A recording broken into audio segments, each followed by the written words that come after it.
برادران اسلام، حاضرین جمعہ، بزرگوں، نوجوانوں اور عزیز بچوں،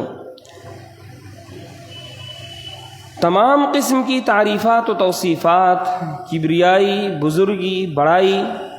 ہر طرح کی حمد و ثنا اللہ رب العالمین کے لیے ہے۔ بعدہ لاکھوں اور کروڑوں درود و سلام ہوں تمام انبیاء کرام پر،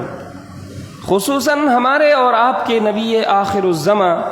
احمد مجتبیٰ محمد مصطفیٰ صلی اللہ علیہ وسلم پر۔ برادران اسلام، ہم جب بھی غور کرتے ہیں کہ ہمارے اندر وہ کون سی ایسی چیزیں ہونی چاہیے جس کے ذریعے سے دنیا میں ہماری پہچان ایک الگ ہو، ہمارا پہناوا الگ ہونا چاہیے، ہماری شکلیں، ہماری صورتیں الگ ہونی چاہیے، ہمارا عقیدہ، ہمارا اصول، ہماری باتیں الگ ہونی چاہیے۔ آخر وہ کون سی چیز ہے جو ہماری دنیا میں ایک الگ پہچان اور ایک الگ شناخت بنا سکتی ہے؟ تو اس کا جواب یہ ہے کہ انسان کا اخلاق سب سے اہم چیز ہوتی ہے۔ انسان کا کردار، انسان کا سلوک، یہ انسان کو دنیا میں ایک الگ پہچان دیتا ہے۔ دنیا میں سب ایک جیسے آئے، سب اپنی ماں کے پیٹ میں 9 مہینے رہ کر کے ملتی جلتی شکلوں والے لوگ ہیں۔ ہر انسان کے پاس کچھ نہ کچھ عقیدے کی چیزیں ہیں، کچھ نہ کچھ مانیتائیں ہیں، ہر انسان کچھ نہ کچھ چیزیں مانتا ہے، لیکن ایک انسان کو دوسرے انسان سے جو چیز نمایاں کرتی ہے، جو چیز الگ کرتی ہے، اس کی پہچان جو چیز ہوتی ہے، وہ اس کا اخلاق ہوا کرتا ہے، وہ اس کا کردار ہوا کرتا ہے۔ لوگوں کے ساتھ اس کا برتاؤ کیسا ہے، لوگوں کے ساتھ اس کا سلوک کیسا ہے، یہ طے کرتا ہے کہ انسان کیسا ہے۔ میرے بھائیوں، آج کے اس دور میں اگر ہم اپنے اخلاق و کردار کا جائزہ لیں تو پتہ چلتا ہے کہ ہماری بھی کوئی شناخت اس وقت نہیں رہ گئی ہے۔ ہم بھی اسی اخلاق کے مالک ہیں کہ چلو ادھر کی ہوا ہو جدھر کی، جیسے لوگ کر رہے ہوتے ہیں ویسے ہم بھی کر رہے ہوتے ہیں۔ حتیٰ کہ اگر کسی میدان میں لوگ بیمانی سے کام کر رہے ہوتے ہیں تو ہم بھی جا کر کے اس میدان میں بیمان ہو جاتے ہیں۔ حتیٰ کہ اگر گندگی پھیلانے کے معاملے میں ہم جائیں وہاں کے لوگ گندے رہتے ہیں تو ہم کیسے ہو جاتے ہیں۔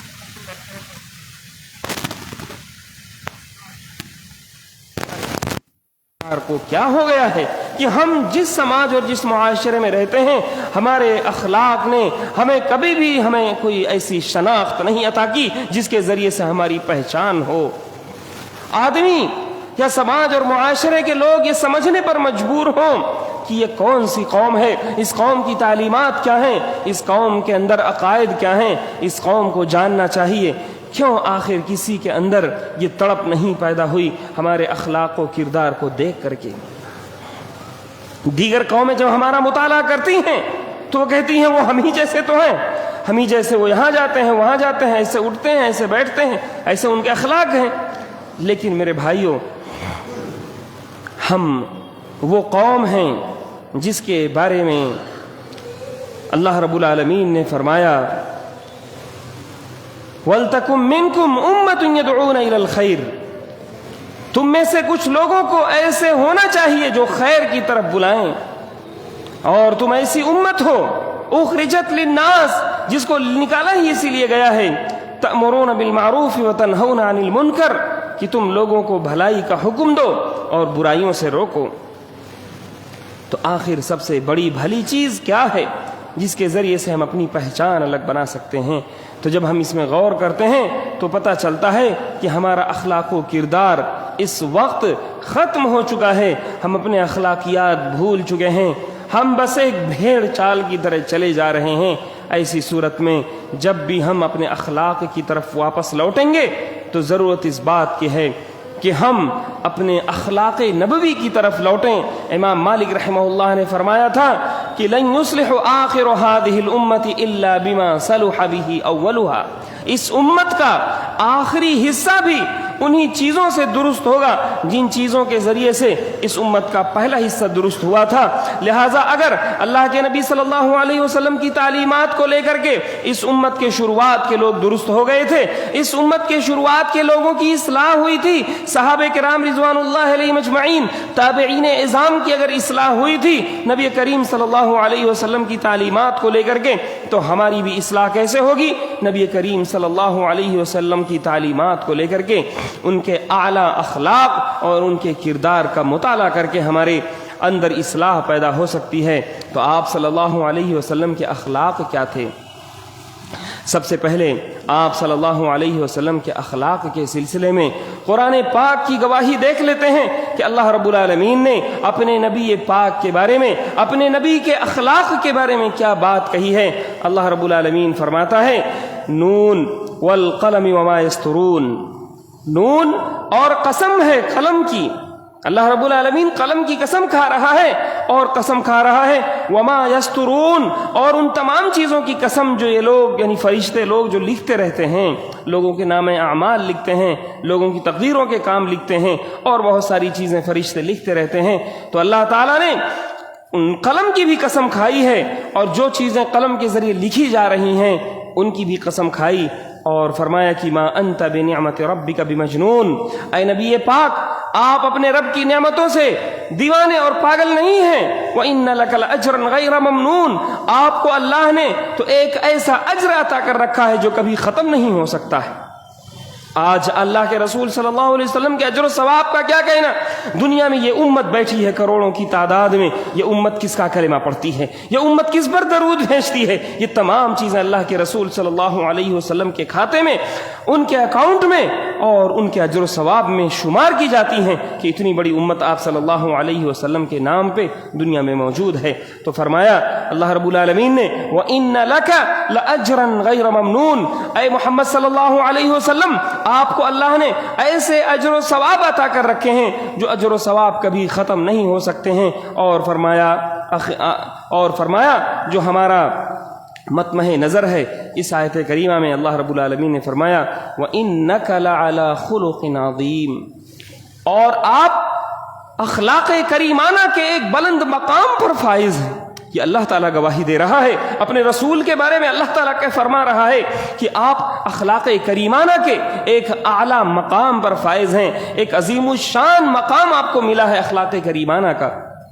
تو جب اللہ رب العالمین گواہی دے، قسم کھا کر کے لوح و قلم کی قسم کھائے، قلم کی قسم کھائے اور قلم کے ساتھ ان چیزوں کی قسم کھائے جن چیزوں کو فرشتے لکھتے رہتے ہیں، اور اسی طرح سے اللہ کے رسول صلی اللہ علیہ وسلم کے بارے میں گواہی دے کہ آپ اللہ کے اپنے رب کی نعمتوں سے دیوانے پاگل نہیں ہیں، آپ کے اجر و ثواب کا ذکر کرے اور یہ ذکر کرے کہ آپ کے اخلاق کریمانہ کتنے بلند مقام پر فائز ہیں، تو آپ سمجھ جائیے کہ آپ صلی اللہ علیہ وسلم کے اخلاق کا کیا حال ہے جب رب عرش سے اپنے قرآن پاک میں اپنے نبی کے اخلاق کے بارے میں گواہی دے رہا ہے۔ تو اس کا مطلب یہ ہے کہ ہمارے نبی کے اخلاق کریمانہ کس بلند مقام پر فائز ہیں۔ میرے بھائیوں، آپ صلی اللہ علیہ وسلم کے آخر اخلاق تھے کیا؟ جب یہ سوال پیدا ہوتا ہے کہ آپ کے اچھے اخلاق اور اعلیٰ اخلاق کیا تھے، تو ہم فوراً اس کا جواب تلاش کرتے ہیں کہ اما عائشہ رضی اللہ عنہا سے یہی سوال کیا گیا کہ اما عائشہ رضی اللہ عنہا سے پوچھا گیا کہ آپ تو ان کی زوج مطہرہ ہیں، آپ کو قاعدے سے معلوم ہوگا، آپ کو بہترین انداز میں معلوم ہوگا کہ آپ صلی اللہ علیہ وسلم کے اخلاق کیسے تھے۔ ان کا جواب ہوتا تھا کہ کان خلقہ القرآن، کہ آپ صلی اللہ علیہ وسلم کے اخلاق قرآن ہوا کرتے تھے۔ کیا مطلب ہوا اس کا؟ اس کا مطلب یہ ہوا کہ آپ صلی اللہ علیہ وسلم کے اوپر وحی نازل ہوا کرتی تھی، اللہ کی طرف سے وحی کا نزول ہوا کرتا تھا۔ اللہ رب العالمین جن جن تعلیمات کا آپ پر نزول فرماتا تھا ان تمام تعلیمات کو آپ صلی اللہ علیہ وسلم کے اعمال میں، آپ کے اخلاق میں، آپ کے کردار میں آپ دیکھ سکتے تھے۔ گویا کہ آپ صلی اللہ علیہ وسلم قرآن پاک کے اندر دی گئی تعلیمات اور دی گئی اخلاقی باتوں کی چلتی پھرتی تصویر تھے۔ تو آپ صلی اللہ علیہ وسلم کے اخلاق، اما عائشہ رضی اللہ عنہا نے فرمایا کہ کان خلقہ القرآن، کہ نبی پاک کے اخلاق سراپا قرآن ہے۔ لہٰذا جس بھی شخص کو اگر اخلاق نبوی سے آراستہ اور پیراستہ ہونا ہے اور اس کو یہ کوشش کرنی ہے کہ میں اپنے نبی کے اخلاق میں رچ بس جاؤں، تو نبی کے اخلاق کا سمجھنے کا سب سے بڑا سورس اور سب سے بڑا ذریعہ ہے قرآن پاک، کیونکہ قرآن پاک میں جہاں اللہ رب العالمین نے نبی کے اخلاق کا ذکر کیا ہے، وہیں ان اخلاق کا بھی ذکر ہے جنہیں نبی کریم صلی اللہ علیہ وسلم نے اپنایا ہے، اپنی زندگی میں اپلائی کیا ہے، ان اخلاق کا بھی تو ذکر ہے۔ لہٰذا میرے بھائیوں، نبی کریم صلی اللہ علیہ وسلم کے اخلاق کریمانہ کا ایک بڑا سورس، ایک بڑا اہم ذریعہ خود قرآن پاک ہے، جسے اللہ رب العالمین نے نازل فرمایا ہے۔ اسی طرح سے میرے بھائیوں، آپ صلی اللہ علیہ وسلم کہ نبی منائے جانے سے پہلے آپ کی زندگی کے حالات کیسے تھے؟ ابھی نبوت آپ کو ملی ہے اور آپ کے اخلاق اور نبوت ملنے کے وقت آپ کے اندر کی جو حالت ہو جاتی ہے، آپ کی حالت بدل جاتی ہے، آپ کو ایک خوف طاری ہو جاتا ہے، آپ کے اوپر ترتری طاری ہو جاتی ہے، اور وہ بھاگتے ہوئے آتے ہیں، اما خدیجہ رضی اللہ عنہا کے پاس آتے ہیں، تھرتھراہٹ طاری ہو جاتی ہے، اور اس تھرتھراہٹ میں اما خدیجہ رضی اللہ عنہا سے کہتے ہیں مجھے چادر اڑا دو۔ اما خدیجہ رضی اللہ عنہا آپ کو چادر اڑا دیتی ہیں، پھر ماجرا پوچھتی ہیں ہوا کیا ہے؟ آپ صلی اللہ علیہ وسلم بتاتے ہیں کہ میرے اوپر وحی کا نزول ہوا ہے، میرے پاس ایک فرشتہ آیا اور ایسی ایسی باتیں کہنے لگا اور مجھے دبایا اور کہا کہ تم پڑھو۔ میں نے کہا کہ میں پڑھنا نہیں جانتا، اور پھر اس نے مجھے دبایا اور کہا پڑھو، لیکن میں نے کہا کہ میں پڑھنا نہیں جانتا۔ الغرض آپ صلی اللہ علیہ وسلم نے اما خدیجہ رضی اللہ عنہا سے یہ بتایا کہ مجھے اپنی جان کا خطرہ محسوس ہونے لگا ہے، مجھے ایسا ڈر لگنے لگا ہے کہ کہیں میری جان نہ نکل جائے، میری جان کو کوئی خطرہ نہ لاحق ہو جائے۔ اما خدیجہ رضی اللہ عنہا ایک سعادت مند بیوی، ایک وفا شعار بیوی کہ وہ کلمات ہیں جو آب زر سے لکھنے کے قابل۔ انہوں نے فرمایا کلا، ہرگز ایسا نہیں ہو سکتا ہے، ابشر، آپ بشارت اختیار کیجئے، آپ خوش خبری لیجئے، آپ کو بشارت ہے، واللہ لا یخزیک اللہ ابدا، اللہ کی قسم کبھی بھی اللہ رب العالمین آپ کو بے سہارا اور ضائع و برباد نہیں چھوڑے گا۔ واللہ انک لتصل الرحم، اما خدیجہ رضی اللہ عنہا آپ کے اخلاق کریمانہ کی گواہی دے رہی ہیں اور کہہ رہی ہیں واللہ انک لتصل الرحم، بے شک آپ تو وہ شخص ہیں جو رشتہ داریوں کو جوڑتے ہیں، رشتہ داروں کو آپس میں جوڑ کر کے رکھتے ہیں، وتصدق الحدیث، اور آپ سچی بات کہتے ہیں، وتحمل الکلہ، اور اسی طرح سے مصیبتوں کا سہارا بنتے ہیں، وتکسب المعدوم، اور جو لوگ ایسے ہیں جن کے پاس کچھ نہیں ہوتا ہے ان کی کمائی کا انتظام کرتے ہیں، انہیں کما کر دیتے ہیں، وتقری الضیف، اور اسی طرح سے مہمان نوازی کرتے ہیں، مہمانوں کی آؤ بھگت کرتے ہیں، ان کی ضیافت کرتے ہیں، وتعین علی نوائب الحق،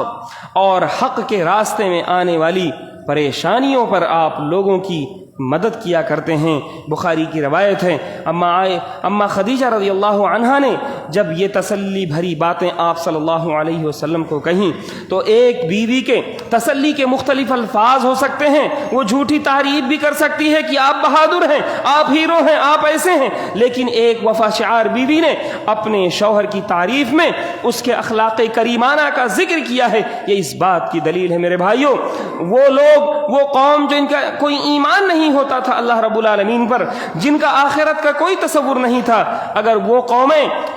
اخلاق کی گواہی دینے لگیں تو آپ سمجھ جائیے کہ اللہ کے رسول صلی اللہ علیہ وسلم کے اخلاق کیسے تھے۔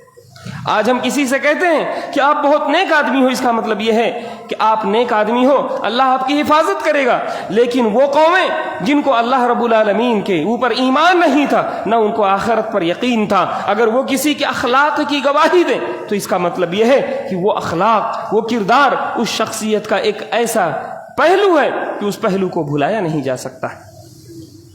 اور یہی وجہ ہے کہ اللہ کے رسول صلی اللہ علیہ وسلم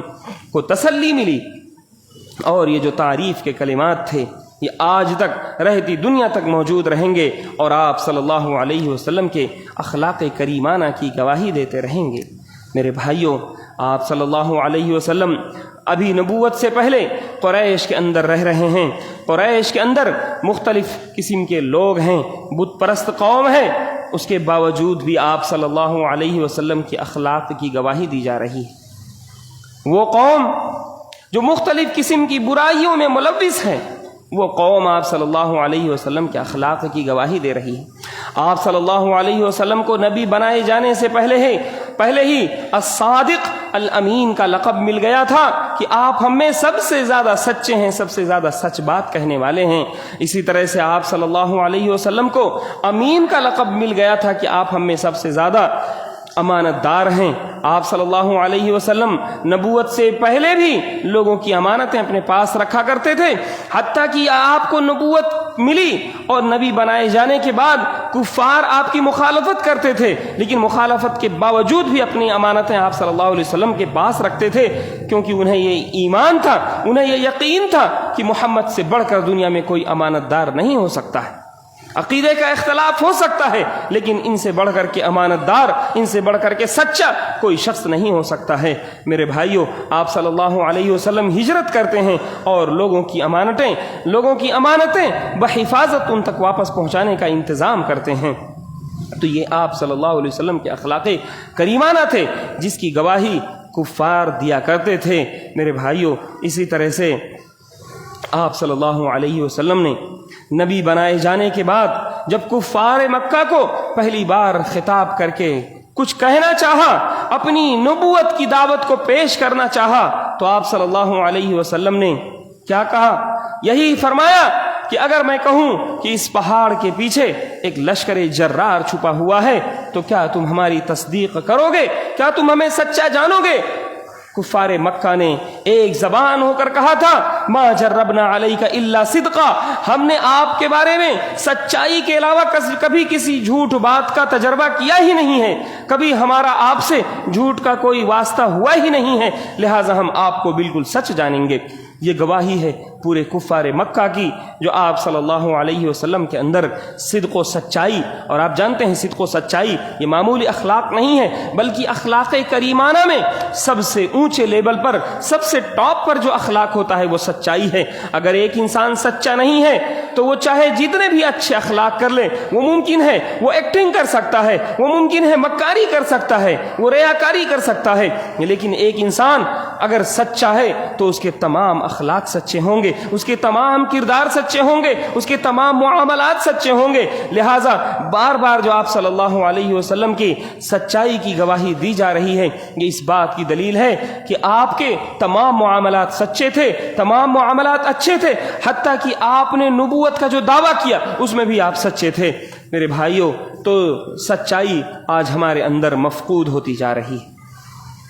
آج ہم اور سارے معاملات میں اچھے ہوتے ہیں، لوگوں سے اچھے سے ملتے ہیں، لوگوں سے اچھا برتاؤ کرتے ہیں، لیکن سچائی ہمارے اندر سے فوت ہوتی جا رہی ہے۔ آپ چاہے جتنا اچھے بن جائیں، لوگوں سے تعریفیں لوٹ لیں، لیکن اگر آپ سچے نہیں ہیں میرے بھائیو، تو آپ کے اندر اخلاق کی بنیاد ختم ہو چکی ہے، کیونکہ سچائی اخلاق کی سب سے بڑی چیز ہوتی ہے، بلکہ سچائی سے ہی اخلاق و کردار کی بہت ساری چیزیں نکلتی ہیں۔ اسی طرح سے میرے بھائیوں، آپ صلی اللہ علیہ وسلم کی اخلاق کی گواہی رومن امپائر، جو دنیا میں سب سے بڑی سپر پاور طاقت ہوا کرتی تھی، اس کا بادشاہ جس کو ہرقل کہا جاتا ہے، جب اس تک پیارے نبی صلی اللہ علیہ وسلم کا خط پہنچتا ہے تو ہرقل نے اپنے دربار میں مکے سے آئے ہوئے تاجروں کو بلایا، انہی میں سے ابو سفیان بھی تھے۔ ان تاجروں سے پیارے نبی صلی اللہ علیہ وسلم کے اخلاق کے بارے میں ہرقل بادشاہ نے سوال کیا، بہت سارے سوالات کیے، انہی میں سے یہ تھا کہ وہ نبی، اس کا اخلاق کیسا ہے۔ بہرحال کفار مکہ جو وہاں پر موجود تھے، انہوں نے آپ صلی اللہ علیہ وسلم کے اخلاق کریمانہ کی سچی گواہی دی۔ تو اس بادشاہ نے کیا کہا تھا؟ اس بادشاہ نے کہا کہ مجھے پتا ہے کہ وہ سچا نبی ہے، یہ وہی نبی ہے، یہ وہی رسول ہے، جیسا کہ ہمارے رسول حضرت عیسیٰ علیہ الصلاۃ والسلام ہیں۔ میں جانتا ہوں اس بات کو اچھی طرح سے کہ وہ رسول آنے والا ہے، لیکن مجھے یہ پتہ نہیں تھا کہ وہ تم عربوں میں سے آ جائے گا، اور میں اس بات کو بھی یقین سے جانتا ہوں کہ جہاں پر میں کھڑا ہوں یہ میری سرزمین کا وہ ایک دن مالک ہوگا، اور اگر میرے بس میں ہوتا بادشاہوں کی بھی مجبوریاں ہوا کرتی ہیں۔ اس نے کہا ہرقل نے کہ اگر میرے بس میں ہوتا تو میں جا کر کے تمہارے اس رسول کے پاؤں دھو لیتا۔ تو میرے بھائیوں، یہ آپ صلی اللہ علیہ وسلم کے اخلاق کریمانہ کی گواہی ہے کہ دنیا کے سب سے بڑی طاقت، سپر پاور، رومن امپائر، رومی سلطنت کا جو بادشاہ ہے وہ آپ صلی اللہ علیہ وسلم کے اخلاق کی گواہی دے رہا ہے۔ اور اسی طرح سے میرے بھائیوں، غیروں نے گواہی دی، حالانکہ سب سے بڑی گواہی اپنوں کی گواہی ہوا کرتی ہے۔ آپ یہ بات یاد رکھیے گا، جب بھی اللہ کے رسول صلی اللہ علیہ وسلم کے اخلاق کریمانہ کی گواہی دیکھی جائے گی تو اپنوں کی گواہی سب سے زیادہ معتبر ہوگی، کیونکہ اپنے ہمیشہ ساتھ ہوتے ہیں۔ انسان اپنوں سے ہمیشہ کچھ نہ کچھ تلخیاں ہوتی رہتی ہیں، اگر اپنے کسی کے سچے گواہی دینے والے بن جائیں تو آپ سمجھ لیجئے کہ اس کے اخلاق کے اندر کوئی نہ کوئی بات تو ایسی موجود ہے۔ اگر غیر کسی کے اخلاق کی گواہی دیتے ہیں تو یہ ضروری نہیں کہ ان کی گواہی سچ ہو۔ ممکن ہے کسی آدمی نے 1-2 گھنٹے کے لیے اپنے چہرے پر اخلاق و کردار کا ایک بہروپیہ چہرہ لگا لیا ہو اور لوگوں کے سامنے اچھے اخلاق پیش کر دیا ہو،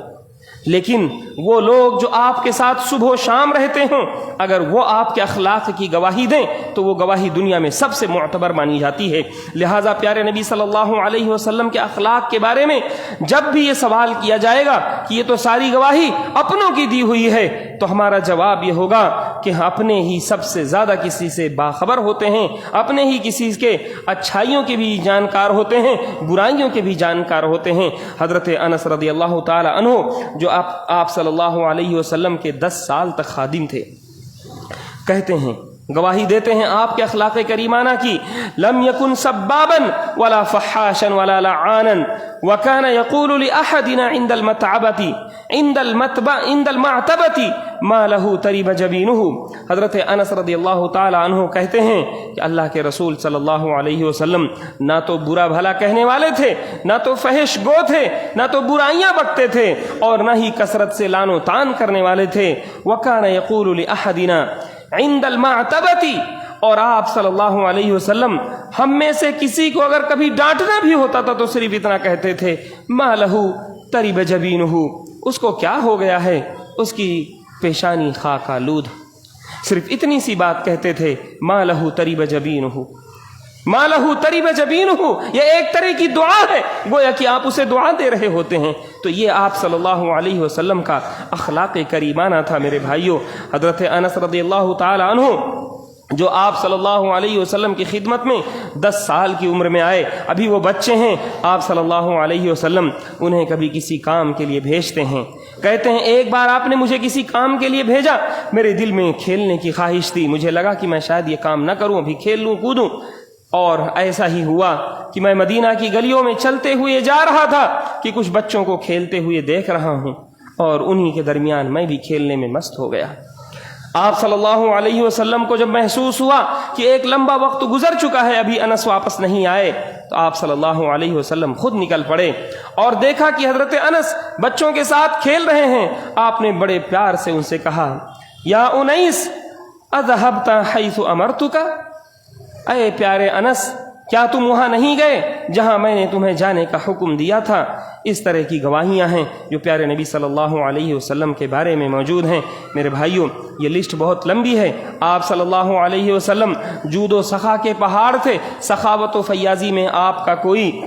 ثانی نہیں تھا۔ اسی طرح سے وعدہ وفا کرنے میں آپ جو وعدہ کرتے اس وعدے پر کاربند رہتے، حتیٰ کہ آپ صلی اللہ علیہ وسلم نبوت دیے جانے سے پہلے بھی کبھی بھی آپ سے ثابت نہیں ہے کہ آپ نے کبھی وعدہ خلافی کی ہو۔ آج ہماری حالت کیا ہے کہ ہم وعدہ کرتے ہیں، 1 منٹ کا وعدہ کرتے ہیں، اور اس 1 منٹ کے وعدے کو 1 گھنٹے میں، کبھی 1 دن میں، کبھی سالوں میں تبدیل کر دیتے ہیں۔ لیکن آپ صلی اللہ علیہ وسلم کے اخلاق کریمانہ کا یہ حال تھا کہ آپ جس سے جو وعدہ کرتے تھے اس وعدے پر پورے طور پر اترتے تھے۔ لیکن ہمارے اخلاق کا کیا حال ہے میرے بھائیوں؟ اخلاق کریمانہ پیارے نبی صلی اللہ علیہ وسلم کا بہت بلند ہے، کئی خطبے کم پڑ جائیں گے۔ ہماری اخیر میں آپ لوگوں سے اپیل یہی ہے کہ جب کل قیامت کے دن ہمارا نام اعمال تولا جائے گا تو اللہ کے رسول صلی اللہ علیہ وسلم کی حدیث بھی ہے کہ اثقل شیء فی المیزان یوم القیامت الخلق الحسن، کہ کل قیامت کے دن جب انسان کا میزان تولا جائے گا، انسان کے اعمال کو میزان پر تولا جائے گا، اس کے اعمال کو تولا جائے گا، تو اس کے اعمال میں سب سے زیادہ وزنی چیز اس کا حسن خلق ہوگا، اس کے اچھے اخلاق ہوں گے۔ اسی طرح سے اللہ کے نبی صلی اللہ علیہ وسلم کا یہ بھی فرمان ہے اکمل المؤمنین ایمانا احسنہم خلقا، کہ تم میں سب سے زیادہ اچھے ایمان والا، سب سے زیادہ مکمل ایمان والا شخص وہ ہے جس کے اخلاق سب سے زیادہ اچھے ہوں۔ تو ہم اپنے اخلاق کریمانہ کا جائزہ لیں، اگر ہمارے اخلاق اچھے ہوتے ہیں تو ہمارا ایمان اچھا ہوگا، ہمارے اخلاق اچھے ہوتے ہیں تو ہماری دنیا میں ایک پہچان ہوگی اور ہمارے دین کی ایک اچھی شبیہ دنیا کے سامنے بیٹھے گی۔ اللہ رب العالمین سے دعا ہے کہ مولا تو ہمیں ہم سب لوگوں کو پیارے نبی صلی اللہ علیہ وسلم کے اخلاق کریمانہ کو اپنانے کی توفیق عطا فرمائے۔ اے اللہ رب العالمین تو ہمارے اندر جو بھی بد اخلاقیاں ہیں ان بد اخلاقیوں کو دور فرمائے۔ اے اللہ رب العالمین ہم میں سے جو لوگ دنیا کے کسی بھی خطے میں پریشان حال ہیں، اے اللہ تو ان کی پریشانیوں کو دور فرما دے۔ اے اللہ رب العالمین تو ظالموں کے پنجے استبداد کو توڑ کر کے رکھ دے۔ اے اللہ رب العالمین ہم میں سے جو لوگ اس دنیا سے جا چکے ہیں تو ان کی قبروں کو نور سے بھر دے۔ اے اللہ رب العالمین ہم میں جو لوگ قرض دار ہیں ان کی قرض کی ادائیگی کا تو غیب سے بہترین انتظام فرما دے۔ اے اللہ رب العالمین ہم میں سے جو لوگ مریض ہیں انہیں تو شفائے کامل و عاجل عطا فرما دے۔ اے اللہ رب العالمین جب تک تو ہمیں اس دنیا میں رکھ ایمان و اسلام پر رکھ، اور جب ہمارا خاتمہ ہو تو ایمان پر خاتمہ ہو۔ اقول قولی ھذا واستغفر اللہ لی ولکم ولسائر المسلمین فاستغفروہ من کل ذنب انہ هو الغفور الرحیم۔